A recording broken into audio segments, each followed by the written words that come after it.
In this video, we will be looking at some concepts within operant conditioning.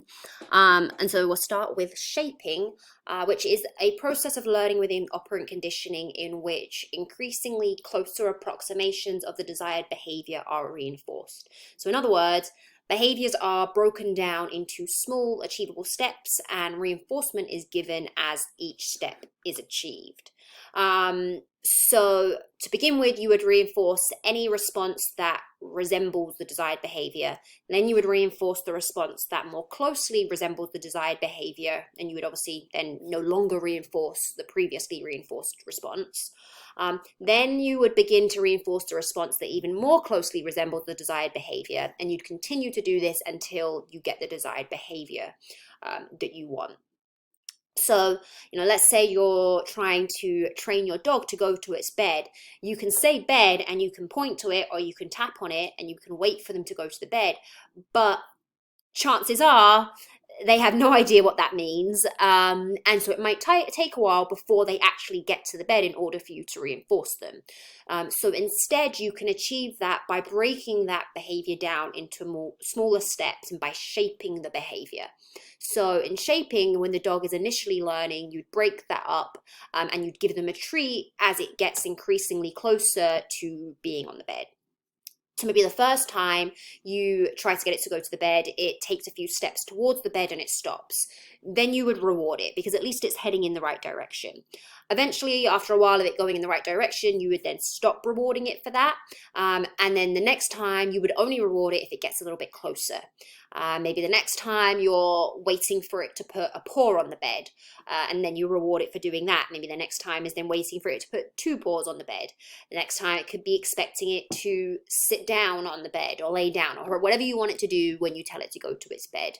So the main idea is that instead of expecting a difficult behavior all at once and then reinforcing it, you are training it by rewarding it for smaller steps that gradually that gradually progress towards the actual behavior that you want.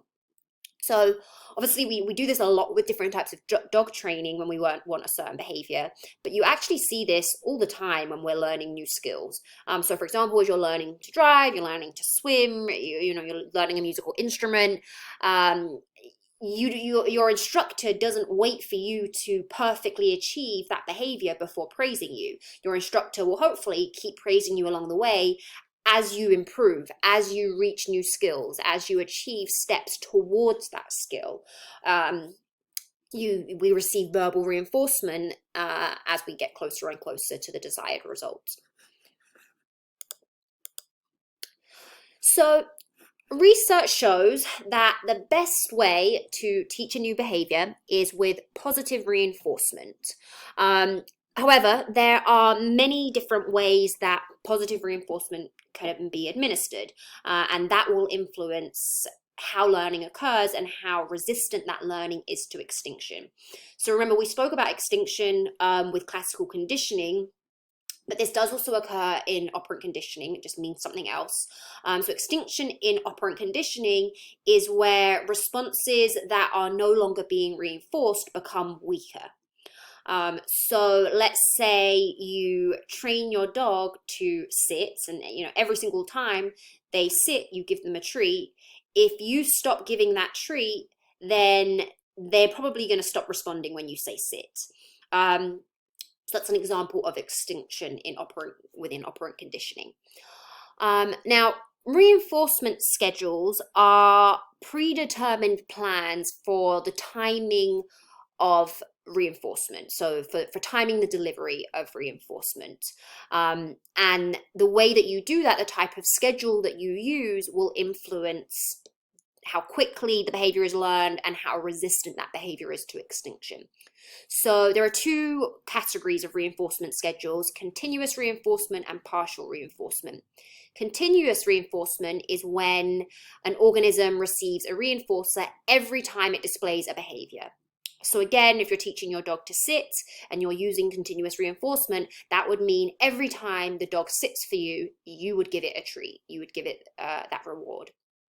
Now, the good news is that this is a very quick way to teach a behavior. It is, of all the reinforcement schedules, it is the quickest way to teach a behavior.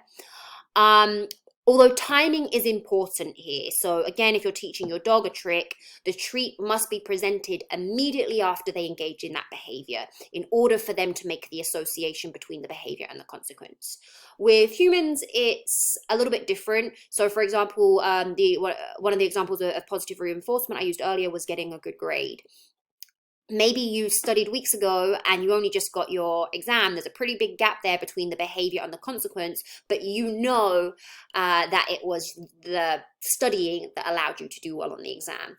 But when you're training a dog or when you're working with kids to change a behavior, you really want that that reward or that reinforcement to be presented immediately after the behavior to allow that association to be made. Now, as I already mentioned, if you are training your dog to do something with treats continuously and then you suddenly stop, you will very quickly see extinction occur. So that's one of the main problems with using continuous reinforcement. Continuous reinforcement can be a good way to get started with training. So maybe initially you train your dog in this way and then you switch over to partial reinforcement, just so that you don't completely lose that behavior. That's something I'm doing right now with my oldest dog. I made the mistake of continuously rewarding him when he'd engage in the behavior I want, and then I noticed that I couldn't get him to do anything unless I had food. So now I'm kind of retraining him now, where I get him to do the behaviors, and sometimes I treat him, sometimes I don't. So this is where we're getting into partial reinforcement. So rather than giving reinforcement every time the desired behavior is displayed, reinforcement is given intermittently. So sometimes it's given, sometimes it's not. The main benefit to this is that it's much more resistant to extinction.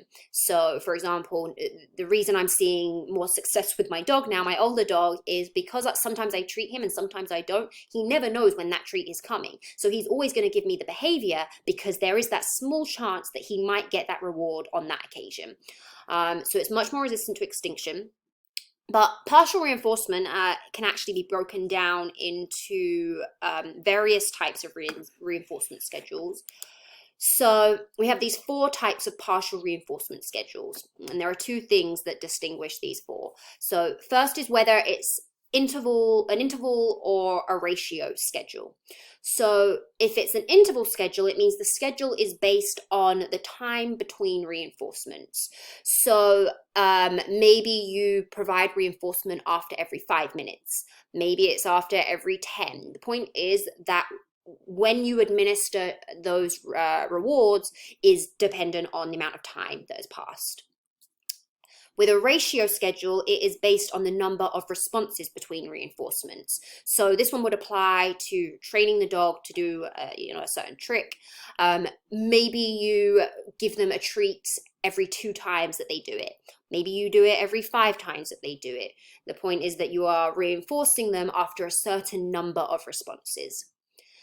Now, whether or not you use interval or ratio, the next thing that distinguishes these types of reinforcement schedules is whether or not the amount of time or the amount of responses in between are fixed or variable. So if it's a fixed schedule, it means the number of responses between the reinforcements or the amount of time between reinforcements is set and unchanging. It's fixed. So if you've decided that you're going to provide reinforcement after every 5 minutes, it's always reinforced after 5 minutes. Or if you've said it's going to be after every 5 responses, then you are always administering reinforcement after every 5 responses. With a variable schedule, the number of responses between reinforcements or the amount of time between reinforcements varies or changes. So maybe sometimes it's every couple of minutes, sometimes every 10 minutes, maybe sometimes after every 3 responses, another time it's after every 7 responses. It's changing.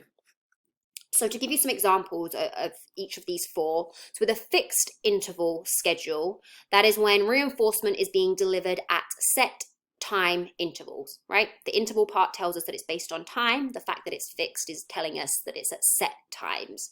So an example of a fixed interval schedule would be taking medication for pain relief. So obviously positive reinforcement because it's reducing pain, reducing something unpleasant and increasing the likelihood that you take your medication again.